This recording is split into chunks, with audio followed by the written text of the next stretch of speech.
llevándose a cabo normalmente las clases, por lo tanto, nosotros vamos a hacerlo en forma virtual, previa coordinación con la doctora delegada del curso, motivo por el cual estamos utilizando este medio para no retrasarnos más que todo, ¿no? Y continuar con las clases de tal manera de que tengamos tiempos eh, programados para poder estar al día en nuestras prácticas.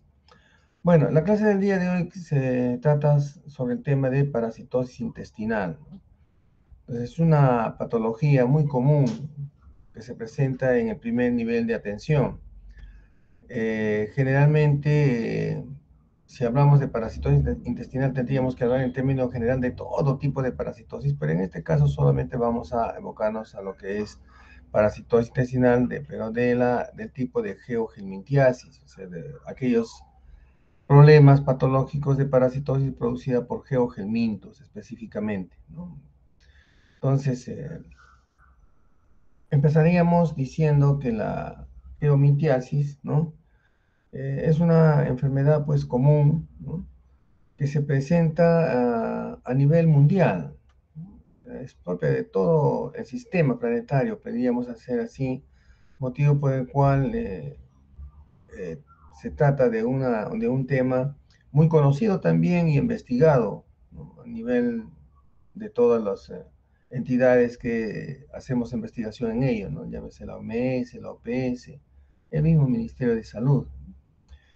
Estos problemas de parasitosis afectan en realidad a todas las comunidades y básicamente aquellas que tienen menor recurso económico, es decir, en la clase no pobre generalmente, ¿no? Y esto es entendible, ¿por qué? Por los bajos recursos y la mala calidad o deficiente calidad de los sistemas, ¿no? De agua, desagüe, ¿no? Todo aquello que involucra los servicios básicos, ¿no? Por eso es que en estas comunidades es la presentación más frecuente.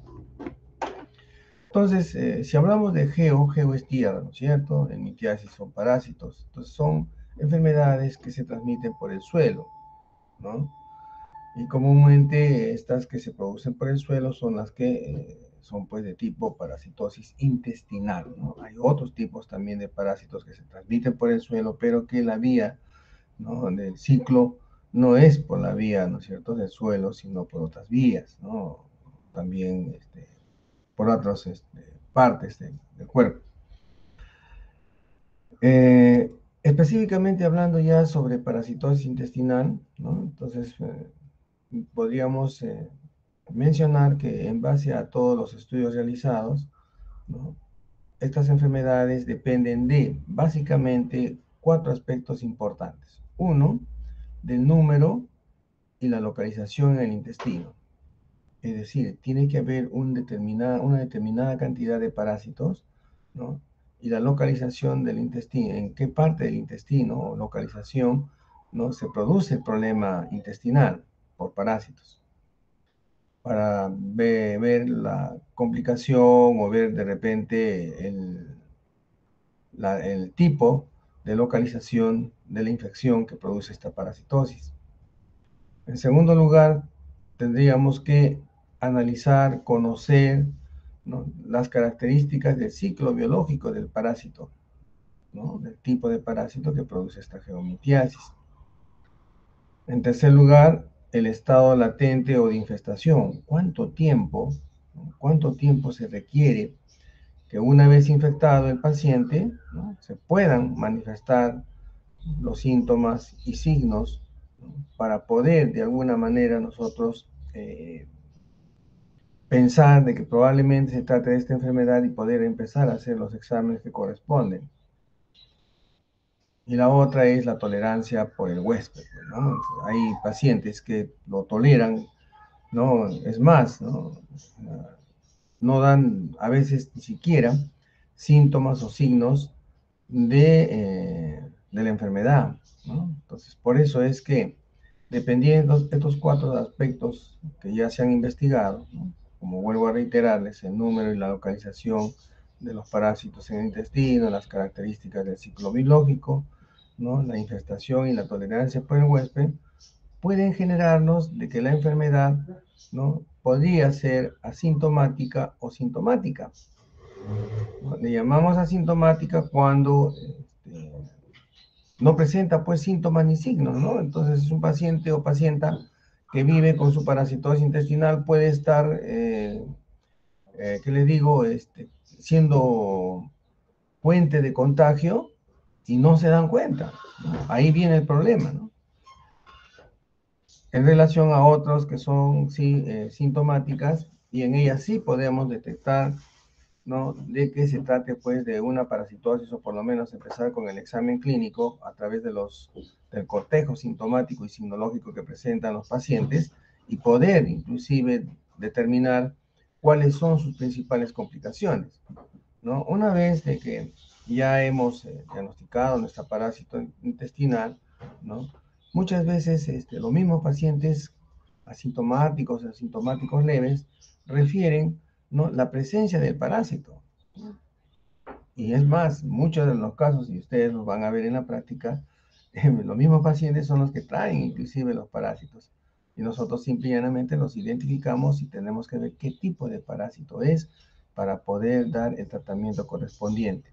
Si no fuera así, ¿no?, entonces están pues los exámenes parasitológicos, pues, ¿no? A través de los exámenes auxiliares se pide un examen parasitológico para determinar, ¿no?, si gustan ustedes un examen directo o seriado para poder determinar, ¿no?, el tipo de parásitos en un proceso de su ciclo biológico, ¿no?, que puede ser huevo, ¿no?, huevos de parásitos. Bueno, una vez que ya se diagnosticó la parasitosis intestinal, entonces tendríamos que seguir haciendo exámenes para ver, ¿no?, las complicaciones que pueden presentarse por esta patología.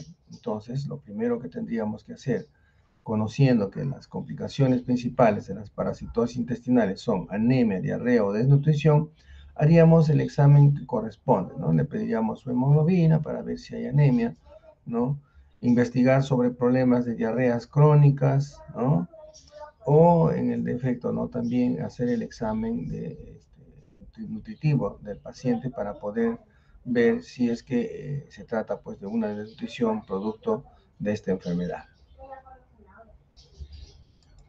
Etimológicamente hablando, ¿no?, entonces la parasitosis, ¿no?, en sí, ¿no?, viene del griego de para al lado de y citus alimento, ¿no? Muchas veces se ha mencionado de que los parásitos son, pues, como su nombre le indica, ¿no?, viven a costas de, vivir a costas de, al lado de. Es un alimento que vive al lado de, entonces en estos casos nos viven pues a expensas de los alimentos que consumimos los humanos en este caso. Entonces, están asociados a aspectos biológicos y ecológicos durante una parte total de su ciclo vital. Es decir, de que desde todo el ciclo de estos parásitos, de alguna manera, ¿no?, desde el momento del estado en el cual se encuentran, se vienen alimentando del huésped, en este caso de nosotros, si es que tuviéramos este tipo de patologías, ¿no?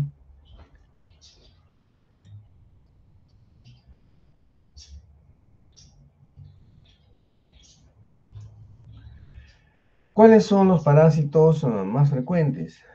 ¿No? Los parásitos más frecuentes son los nemátodes, ¿no? Es una clasificación que existe, y dentro de los nemátodos están pues los Ascaris lumbricoides, los Tichuris tichura, ¿no es cierto? Dos tipos. Están los anquilostomas, como por ejemplo el Necator americano y el Ancylostoma duodenal. También dentro de los nemátodos están los helmintos, ¿no?, que son muy frecuentes en niños, ¿no? Por ejemplo, el Enterobius vermicularis, el popular Oxiuru, ¿no?, causada por una reacción inflamatoria por la presencia de estos parásitos y huevos, ¿no?, adultos, obviamente, en la piel perianal, ¿no?, los cuales producen generalmente prurito anal, ¿cierto? Son clásicos, ¿no?, niños que vienen con las mamás o los tutores refiriendo que los niños pues rechinan los dientes y se paran, ¿no?, rascando, ¿no?, la parte perianal. ¿no? Lo más probable es de que sea pues, por parásitos, pues, por oxyuros, ¿no? Entonces se hace el examen correspondiente, ¿no? Para poder, mediante un examen de laboratorio, si es que no es visible, ¿no? Determinar si se trata o no se trata de una auxiliasis pues, en los niños. Entonces, ¿cómo es que se producen las parasitosis por Ascaris lumbricoides y Trichocephalus tichura? Estos se producen mediante la ingestión de productos agrícolas crudos contaminados con tierra que contienen los huevos infectantes, ¿cierto? Entonces, el mecanismo, el ciclo de contagio vendría a ser a través de la ingestión de estos productos contaminados. A diferencia de las anquilostomas, ¿cierto? Es decir, el Necator americanus y el Ancylostoma duodenal, cuyo ciclo de infección es a través de las larvas, ¿no? Que se encuentran en el suelo y penetran pues en la piel, ¿no?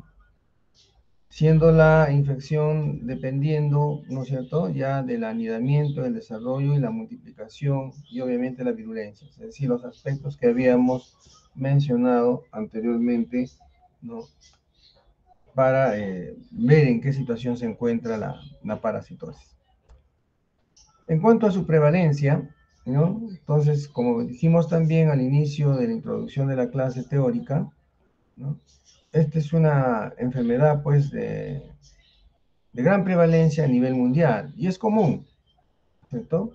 Y según estudios que tenemos nosotros referencia, existirían más de 1.000 millones de personas infectadas con este tipo de parasitosis.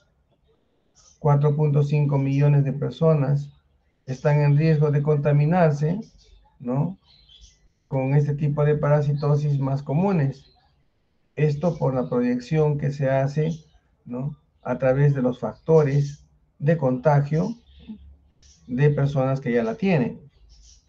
Y según la Organización Panamericana de la Salud y según la Organización Mundial de la Salud, como una referencia en el 2014, 46 millones de niños en edad preescolar, escolar y niños mayores están pues en situación de riesgo para la infección de helmintos.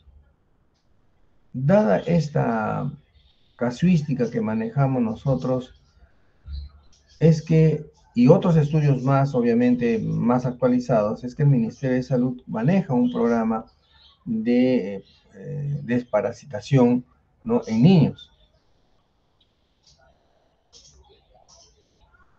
Ahora, si nosotros hacemos un diagnóstico geográfico de nuestro Perú, ¿no? Ya hablando ya a nivel ya nacional, o si no regional también y local, ¿por qué no decirlo?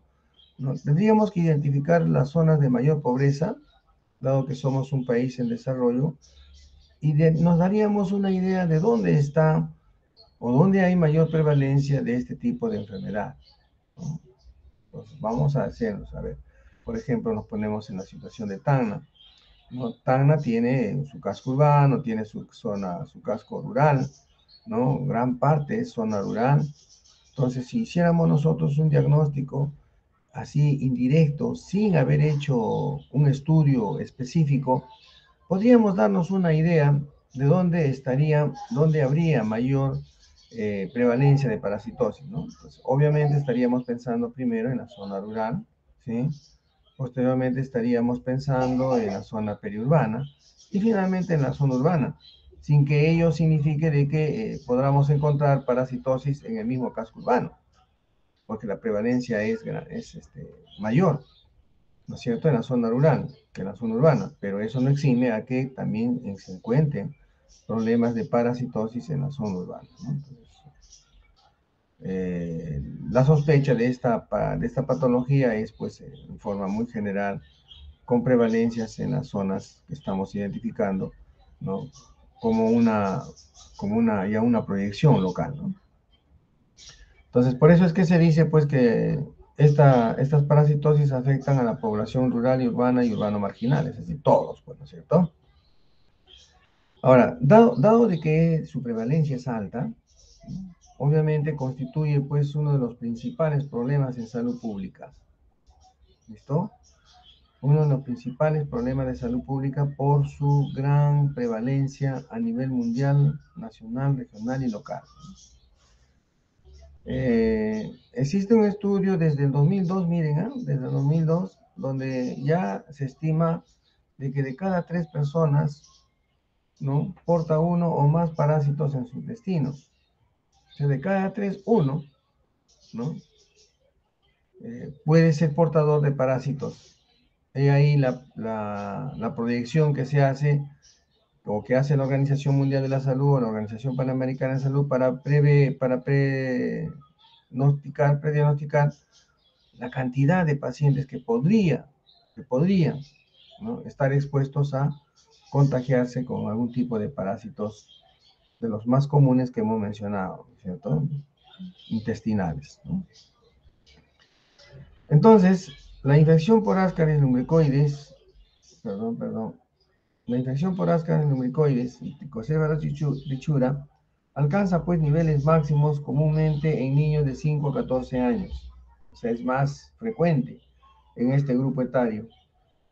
Mientras que el nivel máximo del otro tipo de parásitos, que son los anquilostomiasis, se produce en adultos mayores, ¿no?, de 20 años, ¿no? Generalmente, esto no significa que sea algo, que les refiero, definitivo, no, ¿ya? O sea, ambas tipos de parasitosis intestinales se pueden presentar en cualquier grupo etario, pero es más frecuente, más común, ¿no?, que las lumbricoides y las trichuras estén, pues, se han presentado en niños mayor frecuencia de 5 a 14 años, y que los otros tipos de anquilostomiasis se han encontrado mayor número de casos a partir de los 20 años o más de 20 años, ¿no? Pero como les digo, esta es una referencia, pero las parasitosis pueden presentarse en cualquier grupo etario. Hablando ya específicamente del Perú, ¿no?, lamentablemente no se tiene datos de prevalencia en la población en general. O sea, no hay un estudio que haya podido encontrar, por lo menos el que habla, de un estudio de prevalencia general en nuestra población. ¿Por qué? A ver, habríamos que ponernos a pensar, ¿no? ¿Por qué es que no tenemos un estudio específico de prevalencia de parasitosis específica, en este caso de los que estamos estudiando, a nivel nacional?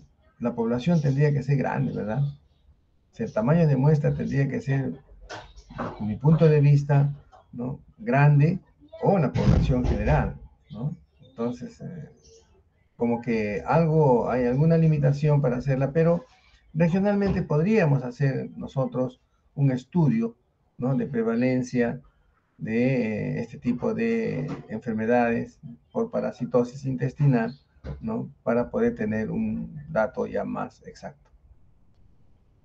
En algunas zonas, por ejemplo, en algunas regiones, en algunos departamentos distintos o algunos caseríos, ¿no?, la prevalencia en relación al lugar y las especies de este tipo de parásitos se encuentra en el rango, ¿no?, de menos 10 a más de 50%, ¿ya? Entonces, menos del 10% a más del 50%, ¿no?, según algunos estudios que se han hecho.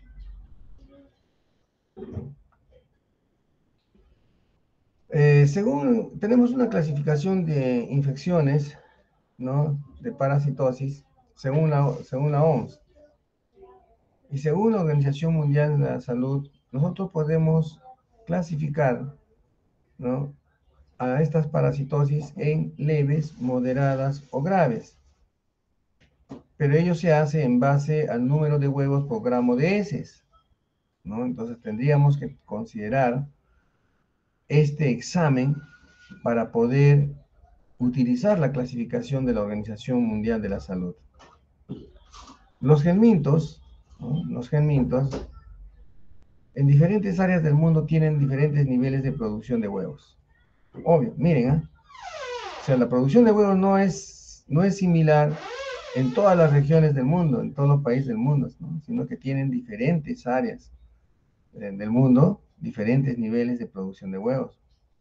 Por lo que, ¿no es cierto? Por esta razón, es que los umbrales que se propone la Organización Mundial de la Salud no son rígidos y se ajustan obviamente a cada situación local, ¿no? Entonces, habría que tener en consideración ello para poder nosotros tener algo, ¿no?, que nos permita hacer una clasificación más efectiva de acuerdo a lo que recomienda la Organización Mundial de la Salud. Dado de que se trata de un problema de salud pública, como la refería, entonces el Ministerio de Salud ha creado ya una norma técnica de salud del CRED en el niño menor de 5 años. Y esta norma técnica, en esta norma técnica también tocan el tema de este tipo de parasitosis.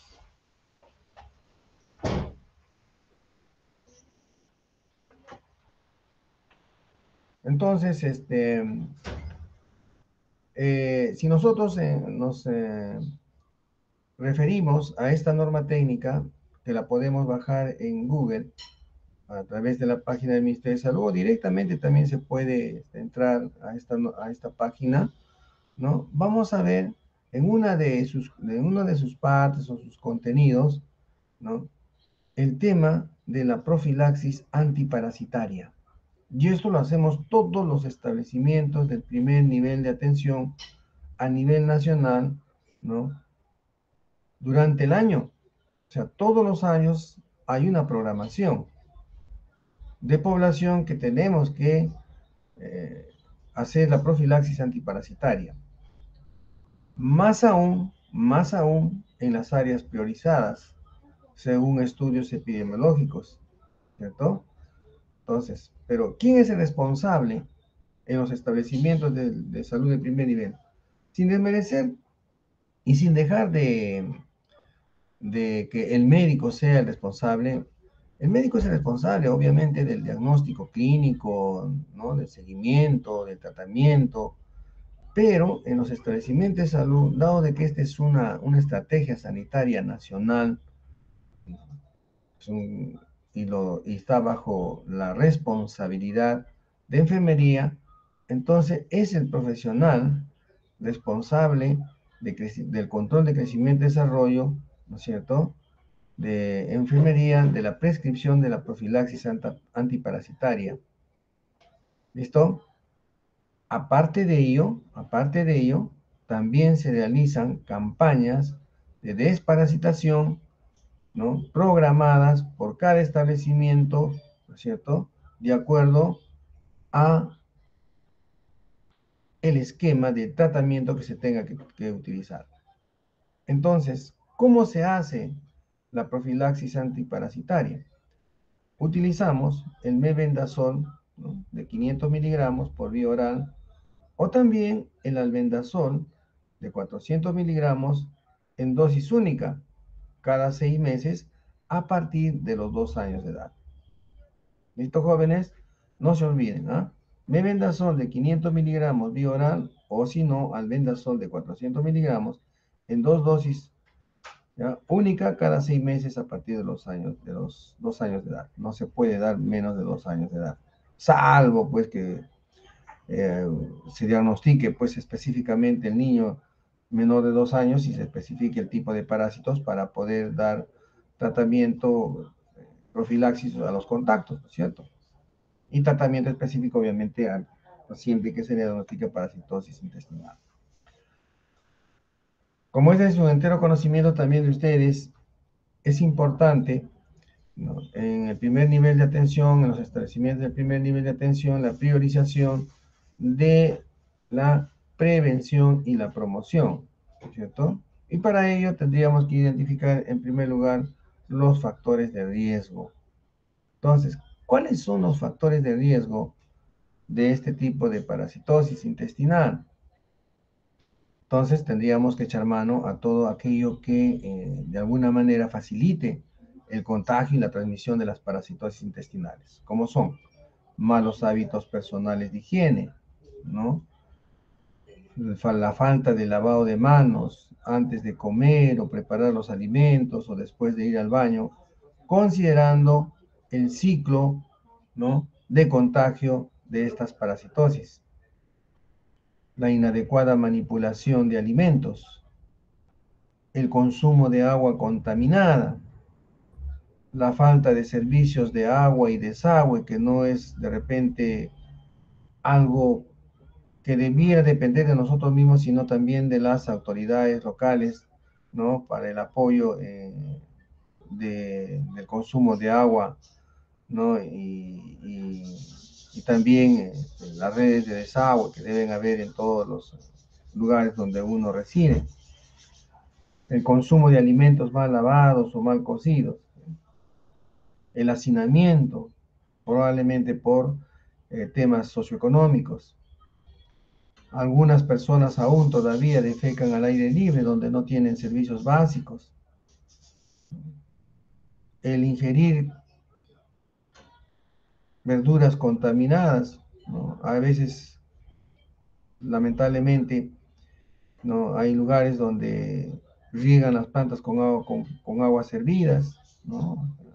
No tienen plantas de tratamiento o las plantas de tratamiento no son adecuadamente tratadas y muchos, lamentablemente, o algunas, no utilizan estas aguas que no deben ser utilizadas para el riego.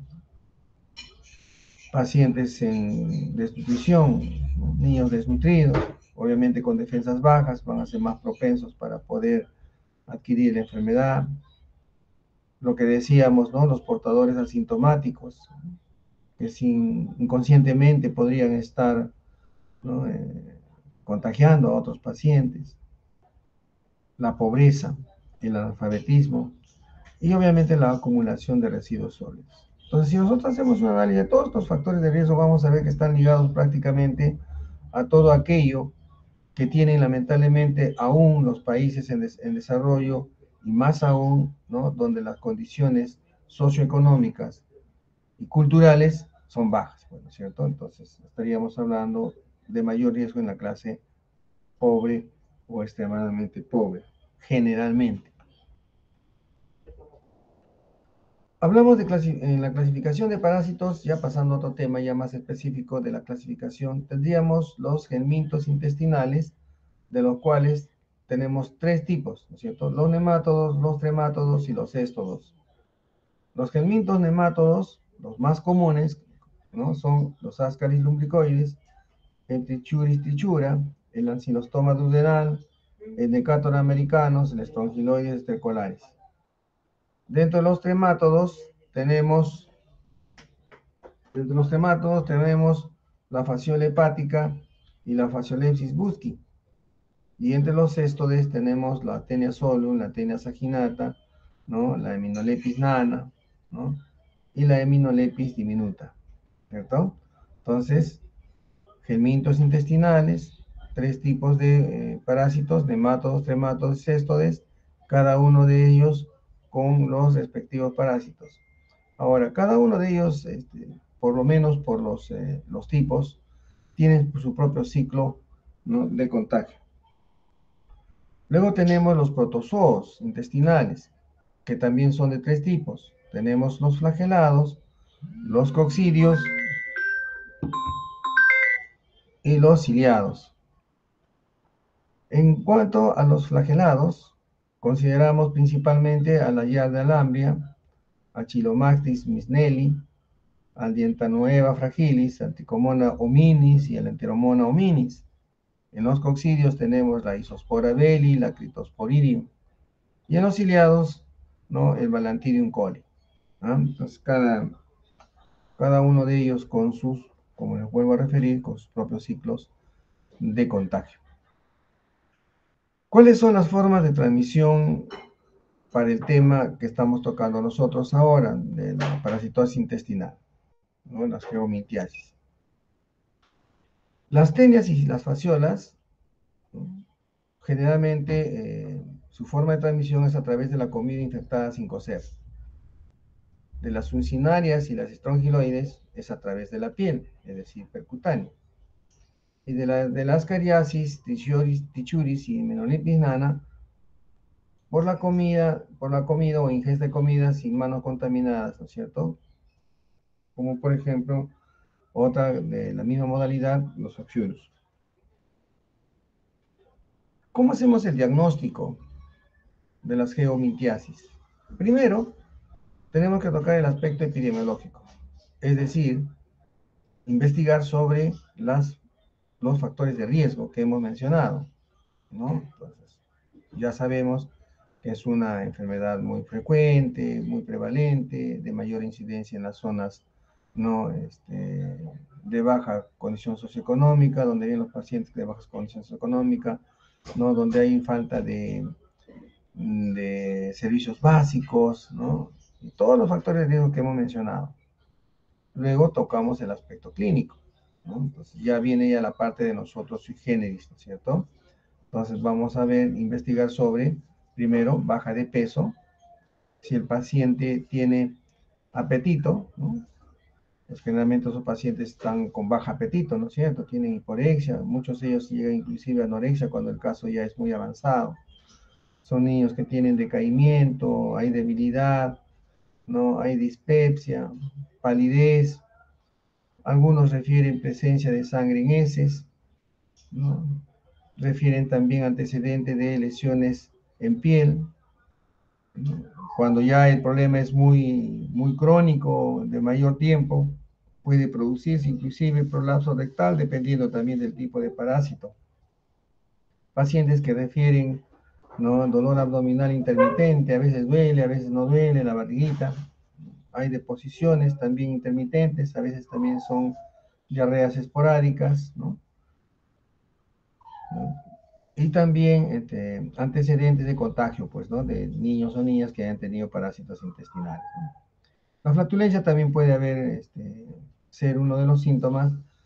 Y como les dije, hay muchos pacientes, ¿no? Que refieren la misma presencia del parásito. Una vez hecho el diagnóstico, pasamos al diagnóstico diferencial, ¿no es cierto? Cuando el caso clínico no es muy evidente, entonces tendríamos que hacer un diagnóstico diferencial. Entonces, como diagnósticos diferenciales, generalmente, ¿qué es lo que utilizamos? Hacemos que puede tratarse de una diarrea viral o una diarrea bacteriana por otras causas. Entonces hay que investigar otros, ¿no? Otros síntomas, otros signos, hacer otros exámenes. Por ejemplo, un diagnóstico diferencial común es la shigellosis, ¿no? Y cuando el niño, niña o paciente refiere sangrado, entonces tendríamos que pensar o descartar una úlcera péptica, generalmente. ¿Qué exámenes auxiliares vamos a pedir? Primero, en heces, un examen microscópico seriado. ¿Qué significa seriado? Que se tiene que hacer el examen por 3 días consecutivos. Aunque podríamos pedirlo también en directo, ¿no? Pero, o sea, generalmente yo sugiero que sea un examen microscópico seriado porque es el que nos va a dar más fidelidad en cuanto al diagnóstico. Y como le decía también, ¿no? Examen directo en heces frescas, pero ¿qué vamos a ver en el examen directo? Solamente vamos a ver, ¿no? Formas móviles nomás, ¿cierto? Huevos y quistes. En cambio, en el microscópico seriado podríamos investigar más la presencia de ello, más otros indicios que nos puedan indicar, ¿no? Específicamente el tipo de parásitos.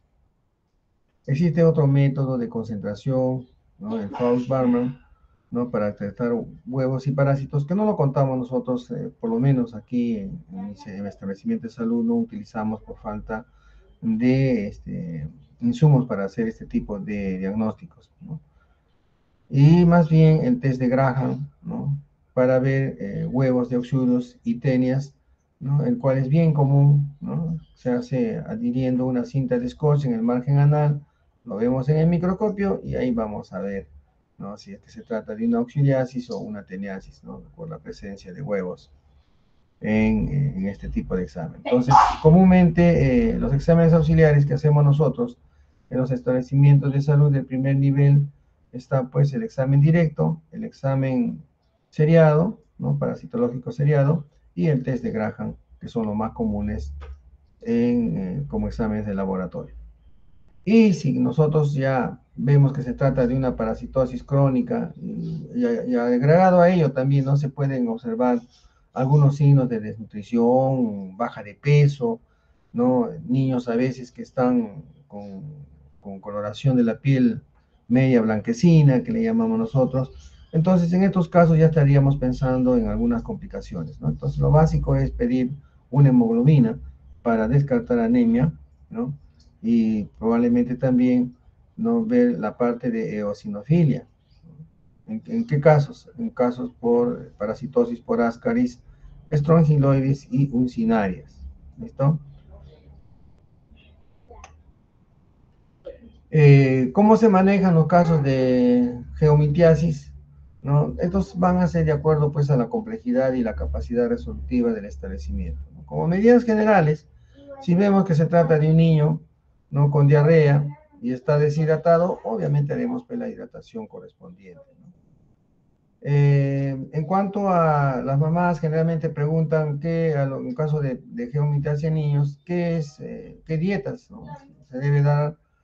No requiere pues de dietas especiales, ¿no? Es una alimentación saludable, ¿no?, para poder continuar con su alimentación. Y obviamente la higiene personal, ¿cierto? Y el lavado de manos frecuente, que es el mecanismo de transmisión más frecuente. En cuanto al tratamiento, existen dos grupos principales de medicamentos farmacológicos. Tenemos la piperacina, el levamisol y el pirantel, que actúan paralizando el sistema nervioso de los parásitos, y también los derivados del benzimidazol, albendazol, mebendazol y tiabendazol, que actúan inhibiendo los procesos metabólicos y bloquean la captación de glucosa por microtúbulos en las mitocondrias de los parásitos, los cuales también ayudan a eliminar los parásitos, ¿no? Y hablando ya específicamente del tratamiento de las geomiltiasis, ¿no?, lo que decíamos al inicio también, ¿no?, podría ser utilizándose el albendazol, 400 miligramos al día durante 3 días. Podríamos utilizar el mebendazol, 100 miligramos 2 veces al día durante 3 días, ¿no? Y el tiabendazol, aplicarlo tópicamente para atacar larvas que migran en larvas migras cutáneas, en el caso de otro tipo de parasitosis, ¿no? O también utilizar el pirantel pamoato, ¿no?, 11 miligramos por kilogramo de peso, usualmente también por 3 días. Entonces, en otras palabras, ¿no?, las geomitiasis se tratan durante 3 días y podríamos utilizar para ello el albendazol, mebendazol y el pirantel pamoato. Existen también en una norma técnica, ¿no?, un esquema de tratamiento farmacológico, que lo pueden revisar como complemento a lo que hemos mencionado anteriormente. Eh, Según el nivel de atención, o sea, según los niveles de atención a los establecimientos, en los niveles 1 y 2, es decir, en los centros y hospitales, ¿no?, se pueden tratar las parasitosis, ¿no?, eh, no complicadas, ¿no?, y con complicaciones moderadas, ¿no? Y en el nivel 3, obviamente, pues las complicaciones ya más graves, como son aquellas que causan abdomen agudo quirúrgico, ¿no? Entonces, dependiendo del nivel, también nosotros tenemos que ver el manejo de este tipo de problemas. Las complicaciones más frecuentes de estas parasitosis son obstrucción intestinal, anemia, desnutrición, insuficiencia respiratoria en los casos más graves y trastornos de crecimiento cuando son crónicos. En embarazadas y niños también pueden producir casos graves de anemia y pueden obstaculizar la absorción de nutrientes, lo que dificulta pues el crecimiento del feto y causar bajo peso al nacer. O sea, hay que tener mucho cuidado, ¿no? Hay que hacer un seguimiento exhaustivo cuando encontremos una parasitosis, hacer pues un descarte de parasitosis a nivel de todos los contactos, ¿no?, tanto niños como adultos, ¿no?, así como madres gestantes, para evitar este tipo de complicaciones. Ya basándonos ya en los casos de que hay que hacer referencia y obviamente referir la contrarreferencia después de la atención de la especialización o en un establecimiento de mayor nivel de complejidad, tendríamos que evaluar nosotros, ¿no? Si amerita o no amerita referir un paciente a un nivel de mayor complejidad, obviamente siempre y cuando el establecimiento de salud no cuente o esté frente a una situación que no pueda resolver. En los establecimientos de primer nivel, nosotros podemos tratar todo tipo de problemas, ¿no es cierto? Hacer un diagnóstico de la parasitosis, ¿no? Tratar las principales complicaciones como son la anemia y la desnutrición, ¿no? Pero si se presentase, por ejemplo, una complicación quirúrgica, obviamente que tendríamos que derivarlo. O en el caso de que estemos realizando el tratamiento del paciente y no se recupera, ¿no? Entonces amerita siempre una contrarreferencia para hacer la investigación correspondiente. Entonces, como ya conocemos cuáles son los factores de riesgo, entonces nosotros tenemos que realizar la consejería mediante promoción y prevención de la salud, ¿no? Hay que educar a nuestros pacientes, ¿no es cierto? ¿Qué le vamos a mencionar? Primero, el lavado de manos antes de comer, después de ir al baño, antes de manipular alimentos, ¿no? Recomendarles el uso del uso de calzado adecuado por el tipo de parásitos, ¿no? Los estrongiloides. Cocer bien carnes y pescados. Lavar frutas y verduras con abundante agua corriente, no en envase, sino a chorro. Promover una buena nutrición, una buena alimentación. Mejorar el saneamiento básico. Descartar de casos en escuelas y comunidades, ¿no? O sea, hay que hacer estudios, ¿no? O por lo menos captación de pacientes que tengan este tipo de problemas. Vigilancia en la venta y consumo y elaboración de alimentos, generalmente en los colegios. Y en zonas de alto riesgo, ¿no? Hacer pues sí o sí la desparasitación masiva cada 6 meses con albendazol, como dijimos, de 400 vía oral en dosis única o el metronidazol, ¿no es cierto? De 500. Según la OPS, como conclusiones, refiere que es urgente actualizar la prevalencia, ¿no? De este tipo de parasitosis y la intensidad de la infección en varios países de la región, ¿no? También se concluye por lo vertido en sus criterios de mensajes, ¿no? Datos disponibles para niños, ¿no? Los cuales son insuficientes para conocer la situación real de la prevalencia de esta parasitosis. Y recomienda también que se tenga que priorizar, ¿no? La investigación, ¿no? En todos los grupos etarios a fin de conocer, ¿no? La prevalencia de este tipo de enfermedades, ¿no?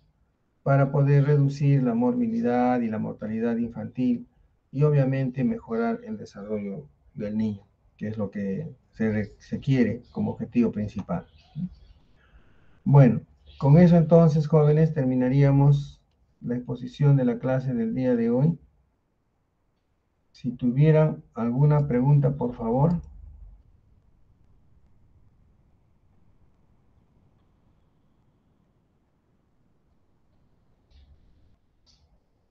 ¿Alguna pregunta? Parece que no hay ninguna, doctor. Muy bien. Entonces, damos por terminada entonces la clase teórica. Muy buenos días con todos y nos estaríamos viendo ya en las clases prácticas con los alumnos que correspondan según los docentes. Muy buenos días con todos.